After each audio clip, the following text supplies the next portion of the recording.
କିନ୍ତୁ ମୋର ଯାହା ବିଚାର ଓଡ଼ିଶା ଭଳିଆ ଶାନ୍ତିପ୍ରିୟ ଜାଗା ଓଡ଼ିଶା ଭଳିଆ ପରିବେଶ ଥିବା ଜାଗା ବୋଧେ ପୃଥିବୀରେ କୋଉଠି ମିଳିବନି। ବହୁତ ଶାନ୍ତି ଏଠି ଅଛି। ଆଉ କାଁ ଭାଁ ଡିଷ୍ଟର୍ବାନ୍ସ ଏମିତି ସଦାବେଳେ ଲାଗି ରହିବ ସେଟା ଆମେ ଦୃଢ଼ ହସ୍ତରେ ଦମନ କରୁଛୁ। କିଛି ବି ଆଉ କ୍ରିମିନାଲ ଆକ୍ଟିଭିଟି ଆସୁଛି ତାକୁ ଆମ ସରକାର ଜମା ଟଲରେଟ୍ କରୁନାହିଁ। ଦୃଢ଼ ଭାବରେ ଦମନ କରୁଛି, ଆକ୍ସନ ନିଆଯାଉଛି। କ'ଣ ଆମେରିକାରେ ହଉନି କିଛି ଡିଷ୍ଟର୍ବାନ୍ସ? ଆମେରିକାରେ ପୁରା ଦଙ୍ଗା ହେଉଛି।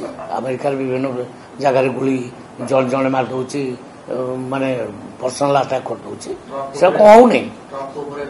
ହଁ, ଟ୍ରମ୍ପ କ'ଣ ଉପରେ ଆକ୍ରମଣ ହେଇନି ନା ହ୍ୱାଇଟ୍ ହାଉସ୍ ଉପରେ ଆକ୍ରମଣ ହେଇନି?